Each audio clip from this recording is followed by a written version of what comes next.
dreamer, but my heart's of gold. I had to run away high, so I wouldn't come home low.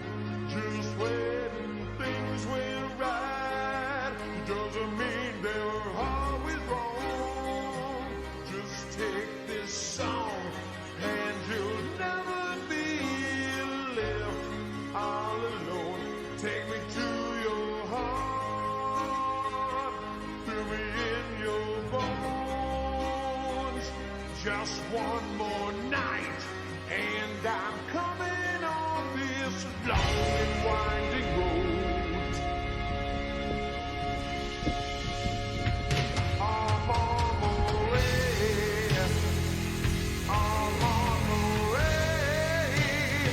Home, sweet home. Tonight. What's up, guys? Welcome back to the Dead Mall series. Today we're going to be taking a look at two malls in the small town of Spencer, Iowa, which predate each other, with one being the older, outdated, and forgotten mall, now turned offices, and the other being the new gleaming mall of the 80s, slowly aging and losing its pizzazz. Both of them are now dead, and I think it's interesting how a small town of only 11,000 needed two malls. It's sort of the same story as Northbridge, if you remember that video. So yeah, let's get started.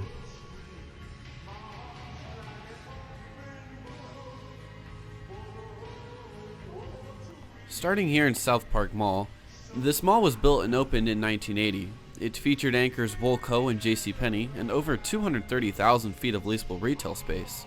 It also featured a food court, a fountain, and theater, mainly built to replace the aging Gateway North on the northern side of town. This mall did wonders to attract residents to the southern edge, and it really started a suburban push here. Later, a Kmart would be built down the street, and other businesses would follow suit along this new corridor, all anchored by the huge mall which stuck out among the corn stalks.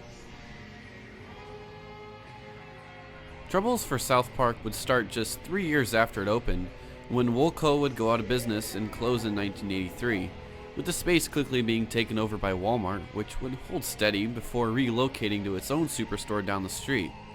The competition with Walmart would hurt Southpark, and the western anchor would reopen again as Shopko before exchanging hands to Dunham Sports in 2001. During the early 2000s, the mall would struggle, with many tenants in the Dunham's wing closing. In 2014, much of the Dunham's wing was demolished, with a Dunham's relocation into this space and Hobby Lobby taking back over this old anchor space. And that's the way it's been since. Throughout all these years, the mall has slowly lost tenants, and from old pictures and stories I've heard, it sounds like this mall used to thrive, and now it's really just a mall walker's track and an entrance for a movie theater. Alright, I'll quit talking for a little bit. This mall's history was brief, and it's honestly really hard to find anything about these small town gems, so I'll just leave you to some Kmart music and enjoy the sights and sounds.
It seems like whoever was here before they left forgot their last package. I sure do hope they come back for it. You know, South Park, it was a childhood mall for me, but for as long as I can remember, I can never imagine what any of these spaces were and what filled them. So let us know in the comments, what was here?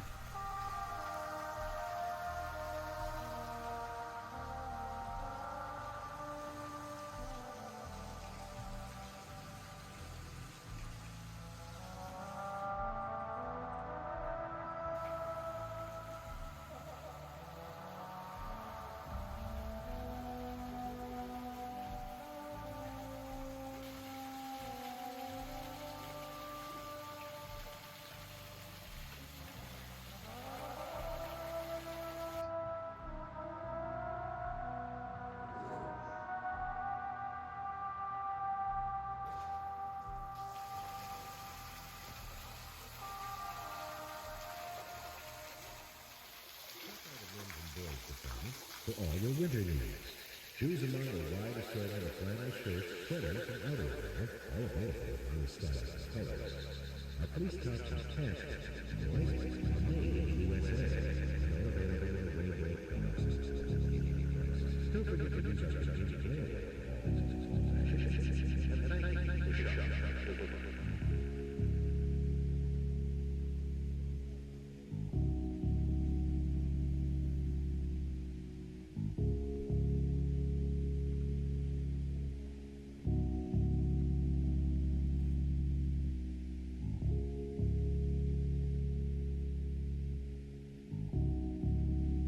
Walking through South Park, this was a Friday evening around 6-ish, so, you know, this is when you'd be expecting peak traffic hours, but that really just wasn't it.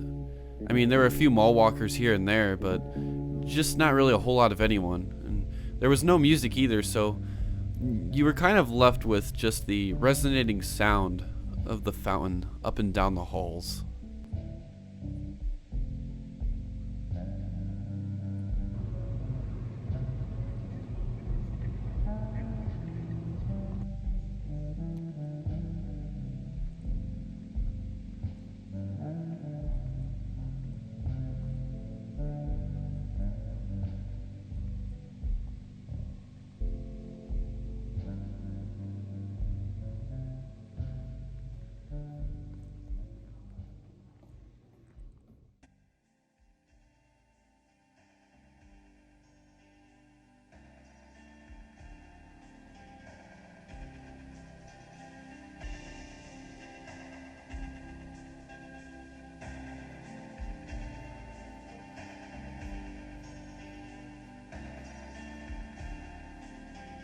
One thing I love about these small town malls is the sense of community you get. It's a lot of secondary small mom and pop shops, and you can feel the history and how, you know, everyone's kind of just holding on to what they've got. When I was filming this, the manager came up to me and asked what I was doing, and I made up some excuse for my filming, but then some mall walkers approached and we just started talking about South Park and how it was sad to see these small town malls are, you know, kind of just left to fend for themselves, and how it isn't what it was back in the day. We said our farewells and they were off again, and it's sad. I really hope South Park is able to survive for a while because I have a lot of memories of this mall. So yeah, if you're in the area, stop by and support them. Anyways, let's whip out our time machine and head back to the 60s. Ladies and gentlemen, we're going to Gateway North.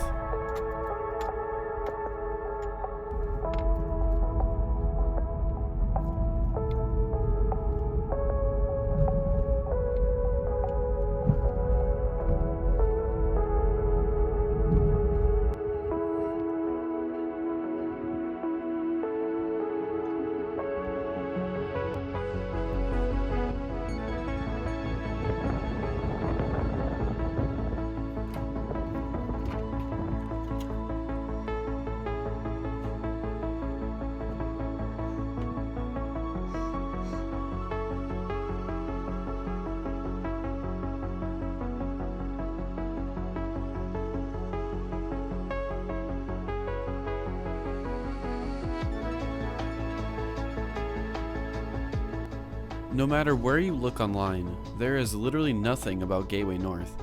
I'm assuming this mall was built sometime in the 1960s, but I could be off. All I know is that it had one or two anchors, with some saying Yonkers was one of them. That is obviously gone by now, but you could still see the remnants of the old mall.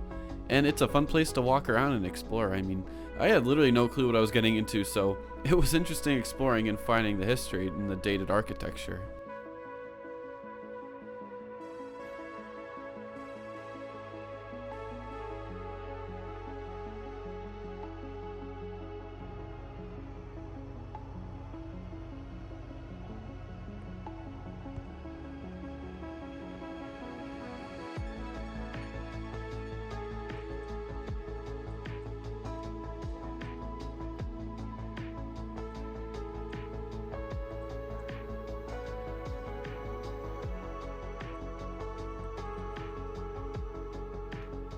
I guess right here would be the mall directory, and there are a few more of these dispersed about, but this place is very small, and there is one picture of it from the air back when it was still the main mall of Spencer. Here, lo and behold, is Gateway North. Goodness, I would give anything to go back in time and just walk around to see what it was like in its heyday.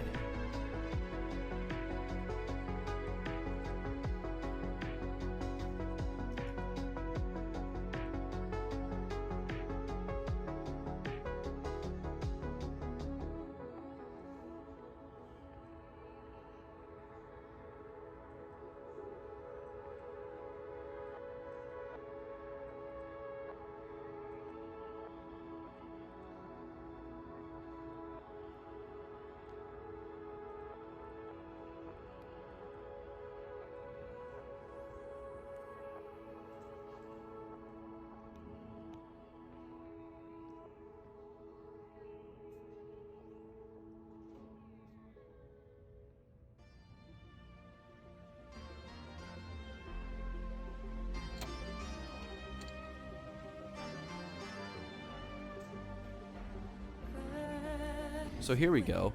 This is probably the most interesting part of this mall, and I had no clue I was gonna find this, but I kept seeing these signs for a bowling alley, so I followed them down these kind of creepy back steps into this hallway, and I heard pins cracking, so I knew to just keep following the noise. And here's a bowling alley in the basement of the mall, something I never would have expected.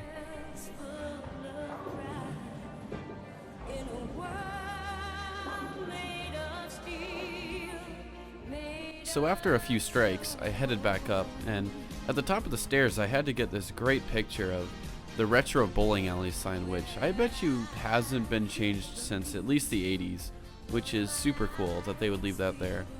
And following this wall here, we can come to what I think was the old anchor space, possibly Yonkers, but you guys let me know what was here.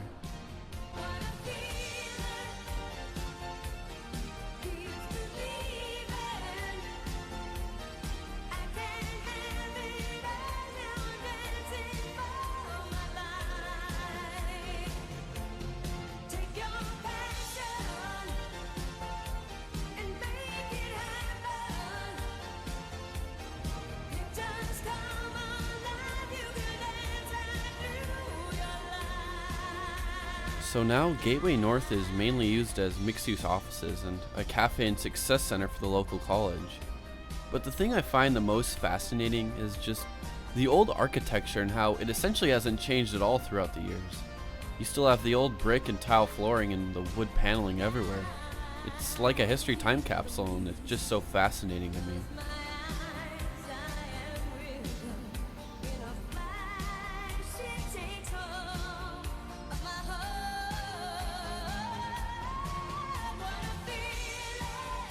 So right here you have these wood arrows on the wall, and they point to what looks like was maybe a walled off space, and that makes me wonder if at some point there was something here, or have these wood arrows always just pointed to nothing.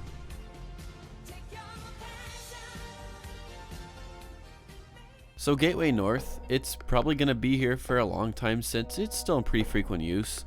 Sure, it's not a mall anymore and its glory days are long behind it, but it'll still be here, carrying on the memory of what once was. And for Southpark, well, it's only a matter of time. But guys, I want to thank you for watching today's episode. Next week we'll be heading into the Metro of Des Moines for some larger malls which have seen better days. But that concludes today's episode. Subscribe if you haven't already. Only 12% of you are, so hit that button and help me get to 1,000. We're so close. Anyways, that's all for today. Thank you all for watching and have a lovely evening. See y'all later. Peace out, guys.